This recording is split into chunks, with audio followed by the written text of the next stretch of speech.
Ladies and gentlemen on Facebook, my name is Robert Serrano Jr. and I am the natural born thriller because I'm the natural and I'm born to be the thriller. And if you don't like it, beat it because no one wants to be defeated.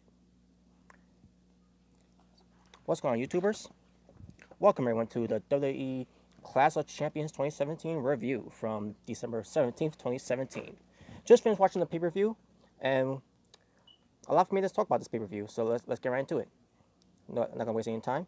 But before I do, just want to plug myself. If you don't mind, if this is your first time watching me, please subscribe to my YouTube channel. For I am again Robert Serrano Jr. And you're about to like what I'm about to do in this video, give this a like. And if you got a dislike of this video I'm about to do, give it a dislike. The choice is yours.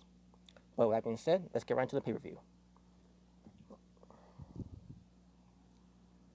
So, when it comes to WWE Clash of Champions 2017, which will feature the SmackDown brand. So, they were at Boston, Massachusetts, the TD Garden. It was sponsored by Toys R Us, Tapped Out, Aero Postal, or Postal. I'm assuming that's what it is, but whatever. And Medell, and I'm trying to remember what else. I could swear that was the theme song here. The official theme song was called Champions, but I don't remember who sang the song. Now it doesn't say it here, but hold on a second. Maybe if I refresh this, because I didn't get that chance to. Okay, here we go. So Roots are the band that sang the song Champion. That's the official theme song for Clash of Champions. So yes, let's get right into this.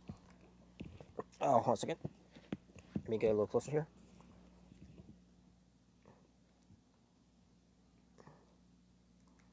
All right, everything's all good. All right, let's get to this pay-per-view, folks. Let me first start off with the pre-show. Let me just find it. And before I get to it, I just want to say the commentators for SmackDown: Tom Phillips, Corey Graves, and Byron Saxton. And just to point out what comes to the pre-show panel were Renee Young, Sam Roberts, and David Otunga. Let's get to the pre-show though. The pre-show will feature Mojo Rawley versus Zack Ryder. It was a singles match that lasted 6 minutes and 55 seconds. The match itself was pretty good. Just want to point out that Mojo Rawley came out with a new theme music. He's got a new Titantron because he's a heel, obviously. So yeah. Someone named Arzanza, I don't know. But hello, thank you for watching. Hello there. Yes, just want to. I see you. I can see you saying hello and hi. By the way, is that how you spell hi? By the way, with with HYY. I'm just ripping you. But thank you for watching though. But like I said, Mojo Rawley, he's got a new theme. He's got a new Titantron because he's a heel. But he's going up against Zack Ryder, and the match itself ended up pretty good between these two, Zack Ryder and Mojo Rawley. My voice is very bad. Oh really? Well, maybe one moment. Let me just check something out here.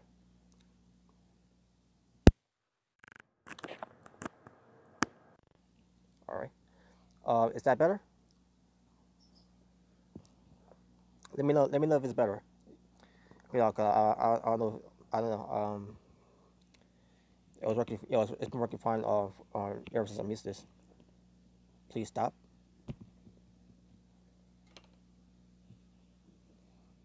Why would I stop?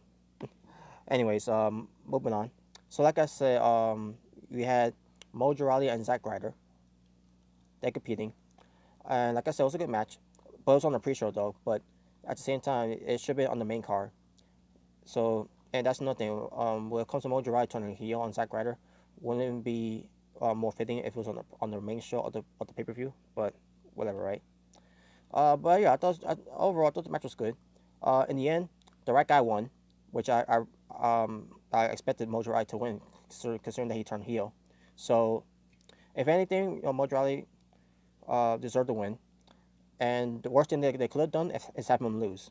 So I'm glad that Mojo Rawley won the match, and now we can see what they do with Mojo Rawley next. So let's get to the main card for Clash of Champions. So the opening match was Dolph Ziggler versus Bobby Roode versus Baron Corbin in the triple threat match for Baron Corbin's WWE United States Championship, which lasted 12 minutes and 45 seconds. Good match, folks. Dolph Ziggler made the match basically because Dolph Ziggler, he does what he does best in the ring. So yeah, Dolph Ziggler was obviously the one carrying the match. But think about it, if Dolph Ziggler was not in the match, would it have been a good match anyways if it was just Baron Corbin and Bobby Roode? We wouldn't know. But Dolph Ziggler, he did a great performance in the match. Doesn't mean I want him to win. The reason why he was in the match, because I thought he's gonna take the pinfall. Because Dolph Ziggler's always been jobbing. But yeah, all three men did a fantastic job in this match. All three of them got their spots in. And then in the end, of all people to win, Dolph Ziggler. Even though he's gonna be leaving WWE pretty soon, he wins the title. Basically, what happened is, I'm trying to remember if he went for a zigzag onto Corbin or was it Roode. Hold on a second. Oh yeah, so here's what happened. There was a end of days by Bobby Roode by Baron Corbin, and then Dolph Ziggler at the same time goes for the zigzag. Basically, we got two finishers going on the car in the end of the match, and Dolph Ziggler ends up pinning Baron Corbin, which it shocked me. I can't believe that Dolph Ziggler won the United States Championship. So I don't know. Maybe it's Dolph Ziggler's final run as a champion in the WWE, because again, Dolph Ziggler's gonna be leaving anyway. So I don't understand why they are doing this to him, unless they try to convince him to stay. If that's the case, then oh my God, I don't know. I don't know how much I'm going to keep dealing with Dolph Ziggler on WWE television, but whatever. But yeah, I still thought it was a good match though. I just thought that the wrong person won the match. Baron Corbin, or maybe Bobby Roode would have been more fitting, or maybe Bobby Roode, but they didn't want him to win. Obviously, I don't know. I don't know what they're gonna do right now, but we'll see what they do on SmackDown though. But I thought it was a good match though, so move it on. Next we get we get the New Day, which is going to be Big E and Kofi Kingston, and they're being accompanied by Xavier Woods, versus Shelton Benjamin and Chad Gable, versus Rusev and Aiden English, versus the Usos, in a fatal four-way tag team match for the WWE SmackDown Tag Team Championship, which lasted 12 minutes and 55 seconds. Rusev and Aiden English came out first, and Aiden English will start singing the 12 Days of Rusev. And then he tried to sing the 13 Days of Rusev, which, by the way, in English, he did a good job of singing the 12 Days of Rusev. It was all good. I enjoyed that. So we get to the match. The New Day, because of the gimmicks and everything, and the way they carry themselves, doesn't mean they're not good wrestlers. I just hate the way they're carrying themselves. But yeah, all four team members did a good job in this match. In the end, I predict that the Usos was going to win. Either if it's going to be the Usos or it's going to be Rusev and Aiden English. But sure enough, we got the Usos winning the match when the Usos went to go after Chad Gable with so many Uso kicks. And then the Usos splash onto Gable. And there you go. The Usos retain the SmackDown Tag Team Championships, which mean the tag team division on SmackDown is once again will be locked down. And paranoia is Uso. But yeah, Usos win. Happy for them. Now we can move on. Natalya versus Charlotte Flair in the Lumberjill match for the WWE SmackDown Women's Championship, which lasted 10 minutes and 35 seconds. Now, when it comes to the Lumberjills, you have the Riot Squad, which is which is Ruby Riot, Sarah Logan, and Liv Morgan. Also, you have Carmella, who's the Money in the Bank for the SmackDown Women's contract. You have Lana, you have Tamina, and then you have Naomi. They're all doing their entrances, and why are they doing their entrances? They're not even in the match. but whatever. It is what it is, I guess. Match itself, I thought it was alright. Didn't find to be anything great about it because Natalia sucks. In WWE, Natalia sucks. The Lumberjills, basically, it was all a clusterfuck of a match, and that was right. It was. Charlotte Flair wins, which I was happy with. I'm glad she won because again it was either gonna be Charlotte Flair or a bust, which I was expecting. I wasn't expecting to be a buzz. I mean a bust on for because of Charlotte Flair, but still. I'm glad that she won though. After the match, Natalia cut a promo. She said she's gonna turn on the fans, even though she already turned on the fans last year. Makes no sense. Whatever. Fuck off, Natalia. The Bludgeon Brothers. Excuse me. The Bludgeon Brothers, Harper, Roland versus Breezango, which is Fandango and Tyler Breeze in a tag team match that lasted only 1 minute and 55 seconds. Bludgeon Brothers wins. They basically dominated the match. And you gotta love how, when the WWE has to miss the big boot by Luke Harper to Tyler Breeze. Yeah, good job with the camera work there, Kevin Dunn.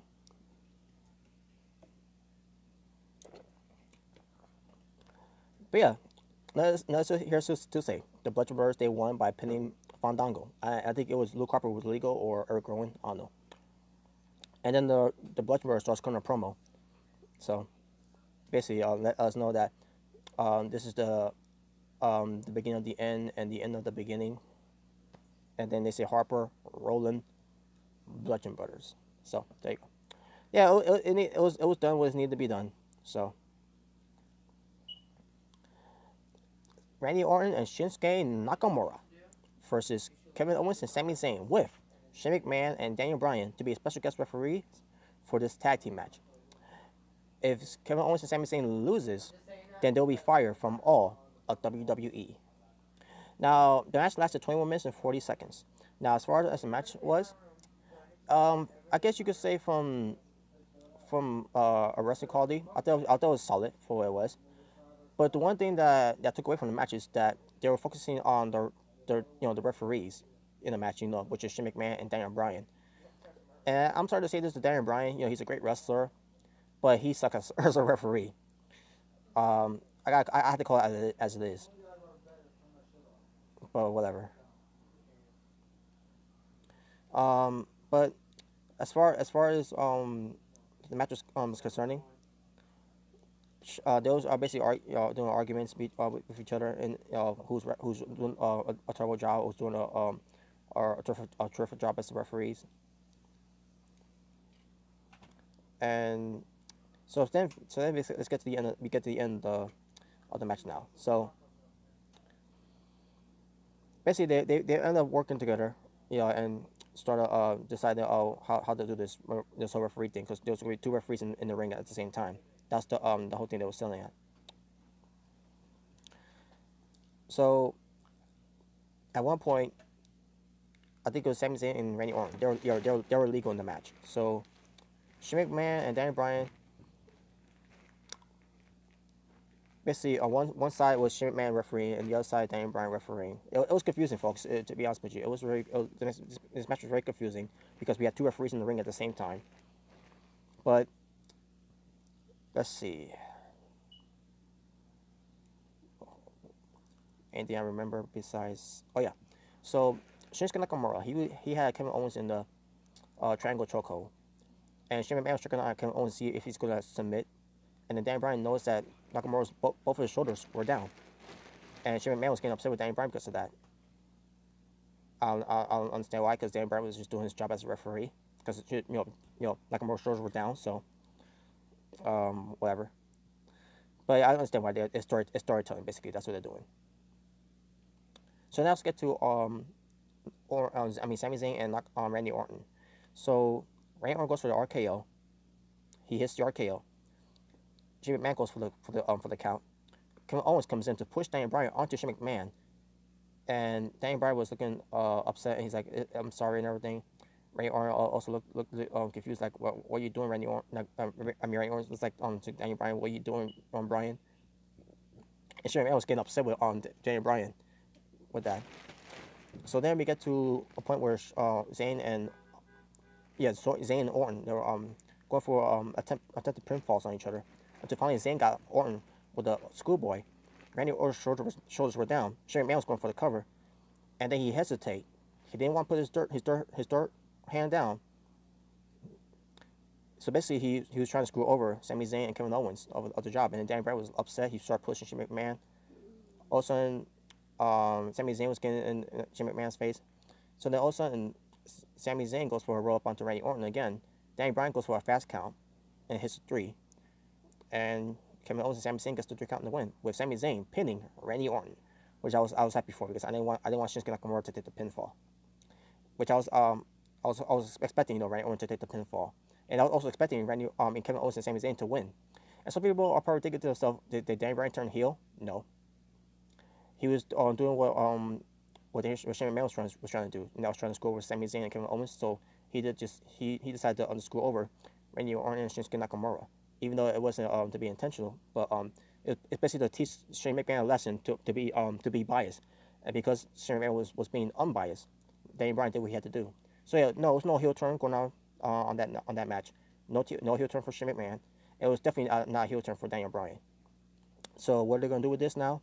Obviously, they're gonna do more build-ups for Shane McMahon and Danny Bryan's, having tension with each other. To WWE decides to have him back in the ring, and then he's gonna face Shane McMahon at WrestleMania. That's gonna be the rumor. If that's the rumor, I want Danny Bryan to return in the ring in WWE. If it has anything to do with getting back in the ring with of all people, Shane McMahon. Excuse me, Shane McMahon. Let me get this out of my mouth. That's all right. So yeah, match itself I thought was solid for what it was. Not terrible. I just thought the referee of the match was terrible. And finally, Jinder Mahal being copied by the Sin Brothers versus AJ Styles for the WWE Championship, which lasted 13 minutes and 40 seconds. Well, when it comes to Jinder Mahal, he's got limited movesets, so this will surprise me that this match ends up being that short. But at the same time, I got what I wanted in this match. AJ Styles won, but all good credit where credit's due. Jinder Mahal, good performance. He did. I can't say anything otherwise. I'm being as honest as I can be. I've been crapping on Jinder Mahal's wrestling for months now, but because he's working with someone like AJ Styles, if you can't work a match with AJ Styles, then you suck. Jinder Mahal, he does sucks, but tonight he didn't look like he sucked at all. He looked like he did a very good job in the match.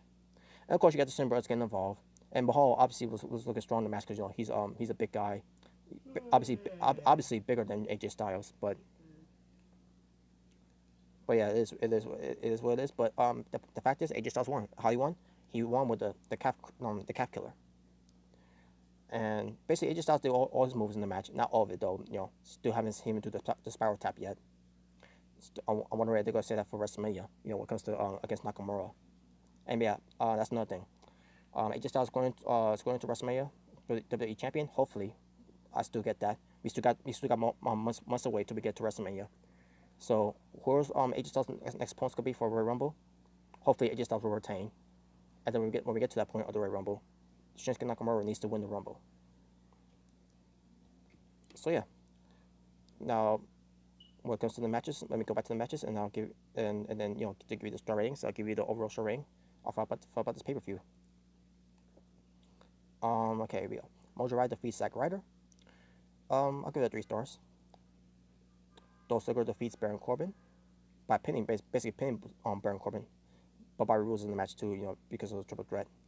I'm gonna give this match a 4-star. It deserves a 4-star.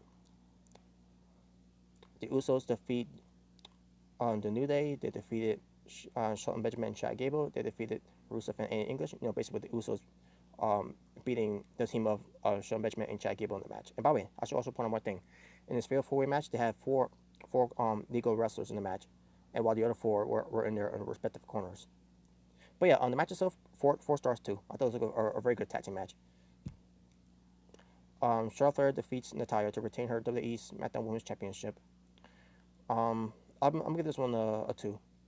It wasn't anything great, but I thought it was alright. It wasn't trash. I thought it was alright. Bludgeon Brothers squashes Breeze Dongle. So, I'll give it a 2 though. I thought it was entertaining though. It was alright. Kevin Owens and Sami Zayn defeats Randy Orton and Shinsuke Nakamura, which means Kevin Owens and Sami Zayn keeps their jobs. I'll give it a 3.5.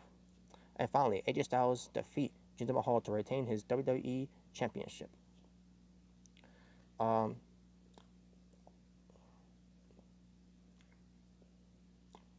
give it a 3.5 as well. Also, when it comes to Dolph Ziggler, he became the new WWE United States Champion. And then when it comes to the Usos, they are still the WWE Tag Team Champions on SmackDown. So my overall score rate for the show, because AJ Styles won, is not a bust. Same thing with Charlotte Flair. Charlotte Flair retained, no bust.